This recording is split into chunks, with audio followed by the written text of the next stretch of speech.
The Archdiocese of LA reached an $880 million settlement over little boys. Check it out. Now to that massive settlement by the LA Archdiocese, $880 million to settle more than 1,300 child sexual abuse claims. NBC4's Darsha Phillips in studio with us tonight with more. Darsha? Okay.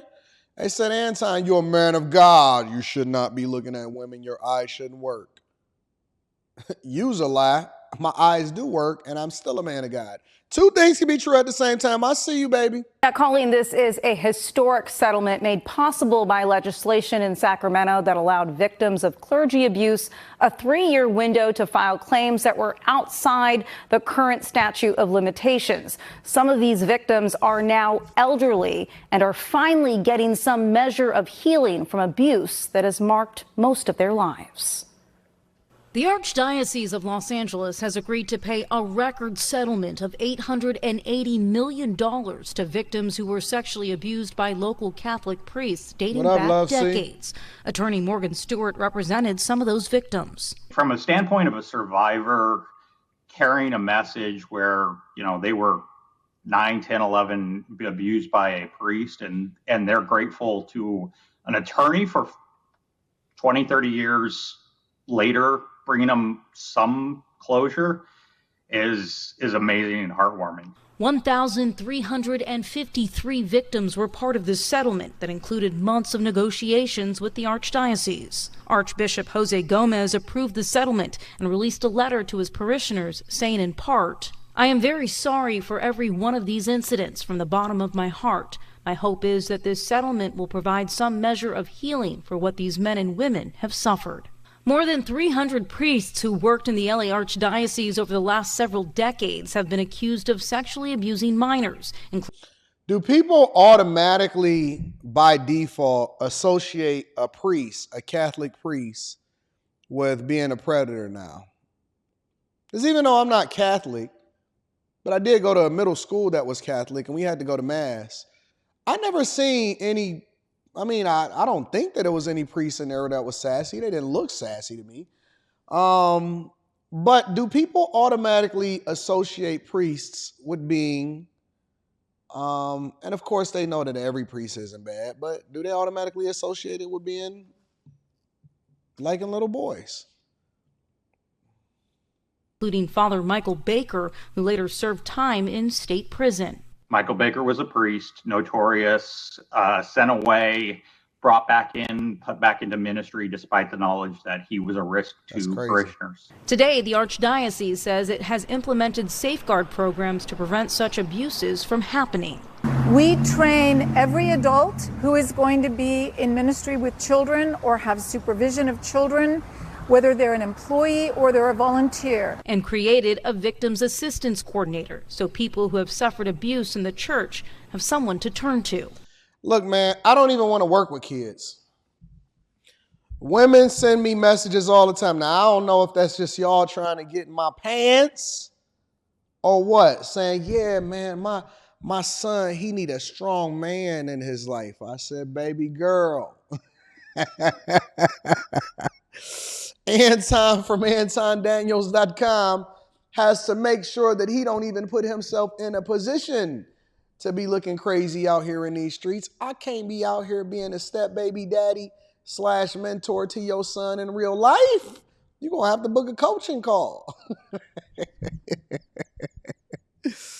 But I don't want to work with no kids, man. Not that I'm not related to. If it ain't my nephews or nieces or cousins of some sort, I can't. I can't. I believe that children are the future, but I can't work with your kid. I don't want to be associated. I don't even like your kid as much as you like your kid. That's your job. Where his daddy at? His daddy locked up. I can't do nothing for you, baby girl. You got to go talk to his daddy. Go ahead and put him on that prison glass. Give me some, son. You know how you put your fist on a glass? Give me some, son. You keep it solid. What do I look like? Kane from Innocent Society? Do I look like I'm trying to take care of Purnell's son? I can't take care of Purnell's son.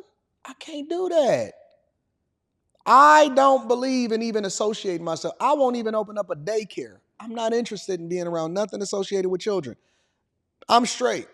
Now, if you want to get a little bit of a different type of coaching call, no, let me stop playing. Because then they're going to be like, Anton, see, I knew he was a...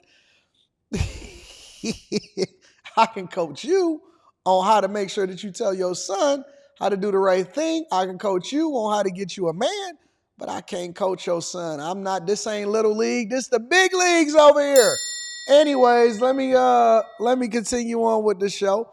In addition to that, 3 people were shot the other day on the way to the Lil Durk concert. Y'all know who Lil Durk is, the rapper Lil Durk? 3 young people, at least one of them was 15, 14, 15. One of them was killed. 3 people shot on the way to the Lil Durk concert in Chicago. Take a look. In fact, we just spoke with the brothers of the 18-year-old victim who was shot in his chest. They tell me that the 18-year-old was out with a group of friends headed to a Lil Durk concert at the United Center. Now, we do want to take you to video of the mass police presence at the scene from earlier tonight. They told me their brother and his friends were approached by a group of people on bikes and was shot after a struggle with the suspect's gun. This all unfolding just before 7 this evening near Walcott and Maple, just steps away from the United Center. Police say a 15-year-old boy was shot in the hand and was grazed in the abdomen. That teen is the only one listed in good condition. That 18-year-old man, who family members say is from Elgin, was shot in his chest, and a 19-year-old man was hit in the rib area. Both are listed in critical condition. Relatives say the suspects tried to mug the group of friends before shots were fired. Parked, they were waiting for their friend to arrive, and then 4 kids pulled up on them, had their guns out, 2 on divvies, 2 on feet, and then they go up to them and they mug them. They pull his girlfriend's purse, make her empty out the pockets. Then they go to him, make him hand over all his stuff and everything. They pistol whip him again, and he goes to the ground. He grabs for their gun, from what his girlfriend has told me, and then they shoot him. Now, family members say that the victims are undergoing surgery as we speak. Police say so far no one is in custody. Of course nobody is in custody in Chicago. Don't this happen every year around a Lil Durk concert time?